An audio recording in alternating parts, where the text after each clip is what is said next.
South London after a furniture store was set alight.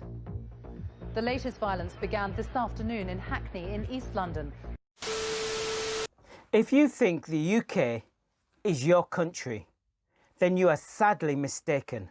Riots are fun. People riot to enjoy themselves. They don't riot because they have grievance. They don't riot because they've had unhappy childhoods. They riot because they are wicked, selfish, lawless, and absolutely unable to recognise authority or the difference between right and wrong.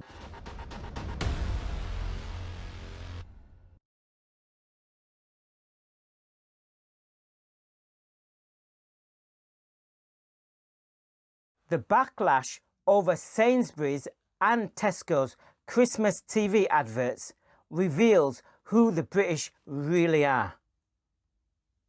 This powerful outburst of white rage is nothing new, and it certainly isn't going anywhere anytime soon. We Africans, and those of us who identify as black, have been placed into a false sense of security. We have been told that the UK is a multicultural society and that the resentment against Commonwealth immigration will disappear as the older white racist population dies out. We were told that a younger, more cosmopolitan white population will replace the older racists, and that this younger population would be more comfortable with diversity. After the uprisings in the 1980s, the British establishment was determined to sell us the idea of inclusion. We wholeheartedly believed in this narrative, and British TV producers tried to make the case for multiculturalism. We now get to the early 2000s, and the UK's biggest retailer of women's lingerie, Marks and Spencer's, goes and hires the mixed-race model Naomi Lemoire.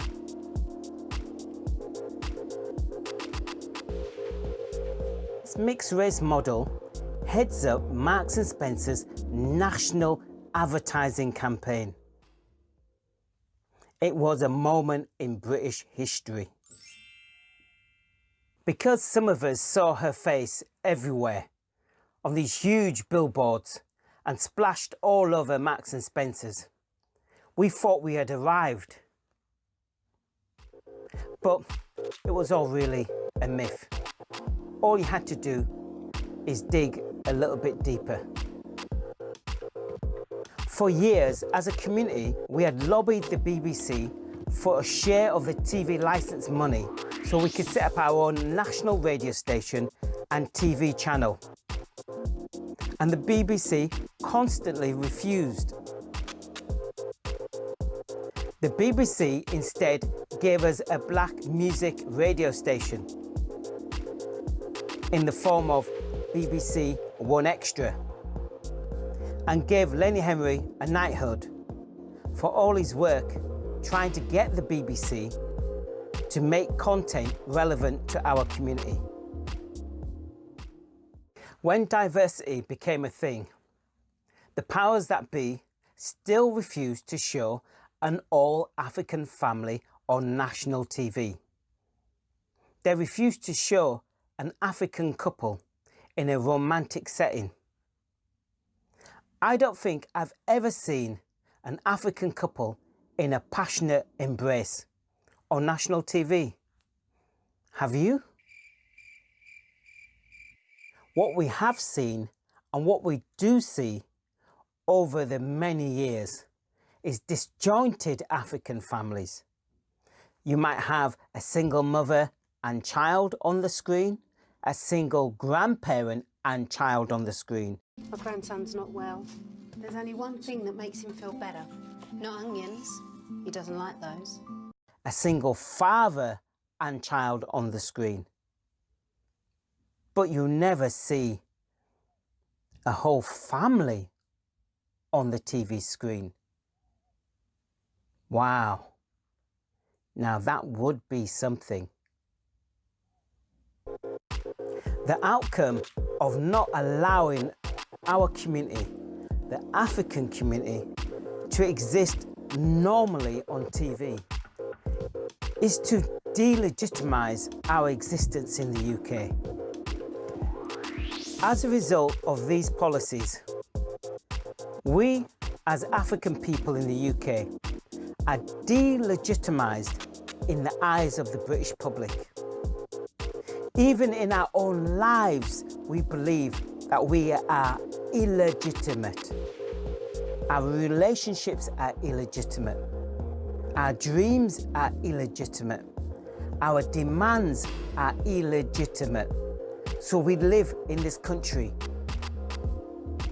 as an illegitimate community. The success of delegitimising our existence in the UK has played a real negative role in our community, but it has also impacted the white community. The psyche of white people has been damaged by years, by decades of these policies to delegitimise our existence in the UK.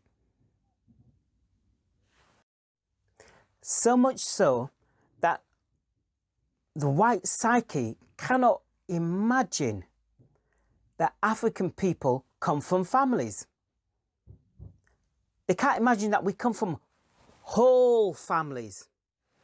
They've been told decade after decade after decade that we come from single families or single women-headed families.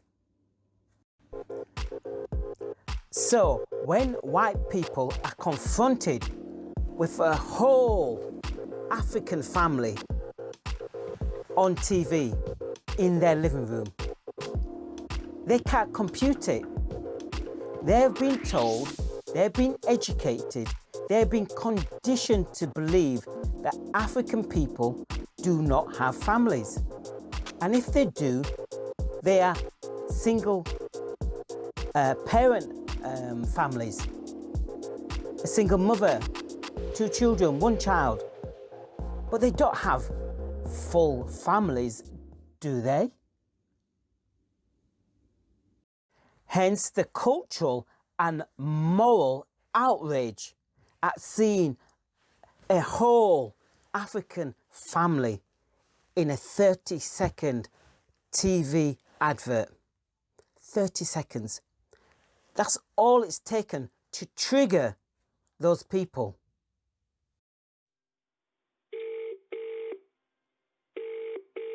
So excited for Christmas. Christmas! I just really hope I can see you lot. Me too. I cannot stop thinking. The supporters of multiculturalism really are just saying to us, look, stop complaining. This is as good as it gets. Yes, some white people will be outraged, but they're a minority. Overall, this country is down with different races. This country is multicultural. So forget these people complaining. Stick with the programme. They claim that this multicultural strategy that was hatched back in the 1980s is working. They point to politics, they point to the media, they point to an increased number of ethnic minorities or people of colour going to Cambridge and Oxford University. They say things are working fine. Stick with it. Now, I was speaking with my friend Tijanda. We were speaking yesterday, and we came to the conclusion that African and Asian communities live in the UK as colonial subjects. We live in internal colonies, either physical or metaphysical. But we live in the UK in colonies, internal colonies. Now, the example I'm going to give you is just one of many that I could have given you in this video. But just cast your mind back a couple of months, 3 months at the most, back to end of August, September time-ish, when 10,000 people wrote to the broadcast regulator, Ofcom, in the UK, complaining that the dance group Diversity did a piece about Black Lives Matter. 10,000 people complained. Think about that. The fact that Tesco's, a massive multinational firm, was prepared to appease a group of racists who complained that they didn't want to see an African couple in Tesco's Christmas TV advert. The fact that Tesco's appeased them and cut the couple out tells you all you need to know. Not only is it cancel culture, where the right-wing racists in the media were complaining about cancel culture, have not said a word about this TV advert being censored, but we are likely to see real violence towards our communities.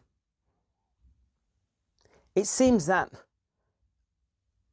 morality, what's right and wrong, has gone out the window. It's just might is right. We have the numbers. We're going to have our way and we're going to push you around. And we are going to be pushed around like real minorities. Who does the law belong to? It's ours in the first place. We give it to them so that they can exercise it on our behalf. When and where they fail, and on this matter they have substantially failed, they can't really complain if groups of residents of streets take up their own defence. I'm not sure how we fight this, but if you have ideas, leave messages in the comments on YouTube. Just find my YouTube channel, Warrior for Power. Apart from that, if you celebrate Christmas or Kwanzaa, well, enjoy what you can of this year. No, man.